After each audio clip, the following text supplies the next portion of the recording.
जिनके बारे में हम सभी जानते हैं कि वह भगवान श्री राम के सबसे बड़े भक्त थे। उन्होंने अपना पूरा जीवन श्री राम की सेवा में बिता दिया। सभी लोगों को यह बात पता होगी कि हमारे प्यारे हनुमान जी ब्रह्मचारी हैं, लेकिन क्या आपको पता है कि हनुमान जी का एक बेटा भी था? ये बात आपको हैरान कर देगी। कौन था ब्रह्मचारी हनुमान जी का बेटा? नमस्कार दोस्तों, आज के इस वीडियो में हम विस्तार से बात करेंगे कि यदि हनुमान जी ने अपना जीवन ब्रह्मचारी होकर बिताया और कभी भी पारिवारिक जीवन को नहीं अपनाया तो उनका बेटा कैसे हो सकता है? उनकी माता कौन रही होगी और यह कैसे संभव हुआ होगा? कहते हैं कि उनके बेटे का जन्म किसी स्त्री से नहीं बल्कि एक मछली से हुआ था और पूर्व जन्म में वह कोई अप्सरा थी। जी हाँ दोस्तों, आपने सही सुना। किंतु यह कैसे संभव है? चलिए इस रहस्य का पता लगाते हैं। एक प्राचीन कथा के अनुसार जब रावण ने हनुमान जी की पूंछ में आग लगा दी थी, तब हनुमान जी ने अपनी पूंछ से पूरी लंका को जला दिया। लंका जलाने के बाद हनुमान जी जब अपनी पूंछ में लगी आग को बुझाने के लिए समुद्र में उतरे, तब उनका तापमान बहुत ज्यादा था और उनके पसीने की एक बूंद समुद्र के पानी में गिर गई थी। उस बूंद को एक मछली ने पी लिया और वह गर्भवती हो गई। इसी प्रकार से हनुमान जी का बेटा मकरध्वज पैदा हुआ। पिता पुत्र का महासंग्राम। रामायण के अनुसार जब रावण राम जी के हाथों हारने लगा तो उसने पाताल लोक के स्वामी अहिरावण को राम और लक्ष्मण का अपहरण करने के लिए मजबूर किया। अहिरावण एक मायावी राक्षस राजा था और वह अपनी माया की शक्ति से किसी का भी रूप ले सकता था। उसने हनुमान जी का रूप धारण करके श्री राम और लक्ष्मण का अपहरण किया और उन्हें पाताल लोक ले गया। जब यह बात राम जी की वानर सेना में सबको पता चली तो सब जगह हल्ला मच गया।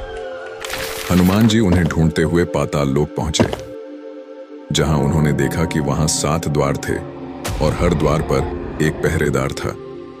सभी पहरेदारों को हनुमान जी ने हरा दिया, लेकिन अंतिम द्वार पर उन्हीं के समान बलशाली एक वानर पहरा दे रहा था। वह वानर दिखने में एकदम हनुमान जैसा लग रहा था। यह देखकर हनुमान जी को आश्चर्य हुआ। उन्होंने जब उस वानर से परिचय पूछा तो उसने अपना नाम मकरध्वज बताया और अपने पिता का नाम हनुमान बताया। मकरध्वज के मुख से पिता के रूप में अपना नाम सुनकर हनुमान जी बहुत क्रोधित हो गए और बोले, यह असंभव है क्योंकि मैं आजीवन ब्रह्मचारी रहा हूं। हनुमान का परिचय पाते ही मकरध्वज उनके चरणों में गिर गया और उन्हें प्रणाम कर अपनी उत्पत्ति की कथा सुनाई।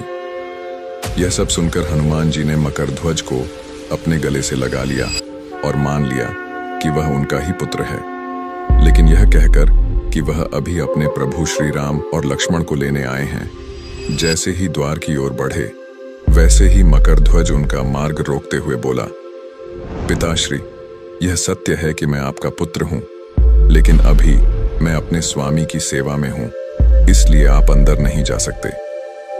इससे हनुमान जी प्रसन्न भी हुए थे। द्वारपाल से पाताल लोक के राजा तक का सफर।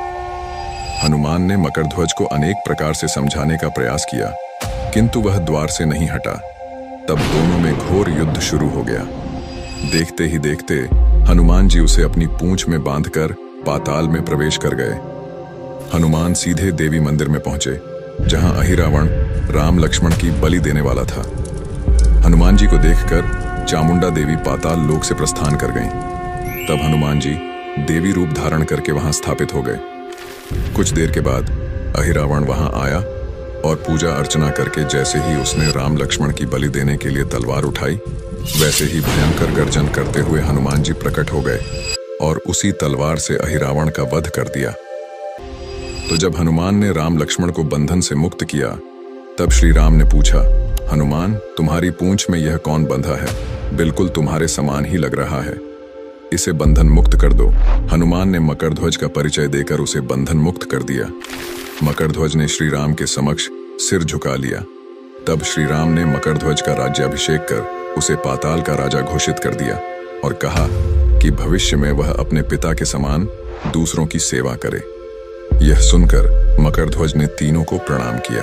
तीनों उसे आशीर्वाद देकर वहां से प्रस्थान कर गए। इस प्रकार मकरध्वज हनुमान पुत्र कहलाए।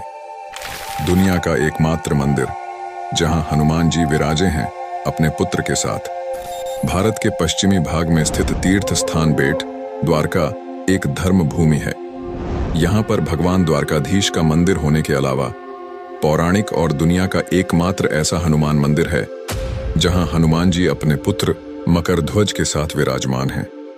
इस मंदिर को डांडी हनुमान मंदिर के नाम से भी जाना जाता है। कहते हैं यहाँ पहली बार हनुमान जी मकरध्वज से मिले थे। इस हनुमान मंदिर में समुद्र पार कर नाव के माध्यम से बेट द्वारका पहुंचा जा सकता है। यहाँ रोज ही हजारों भक्त दर्शन के लिए पहुंचते हैं।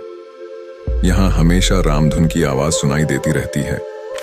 यदि आपको यह कहानी पसंद आई हो तो इस वीडियो को लाइक करें, कमेंट में अपने विचार जरूर बताएं और चैनल को सब्सक्राइब करके हमें सपोर्ट करें ताकि हम आपके लिए और भी ऐसी रोचक कहानियां लाते रहें। जय श्री राम।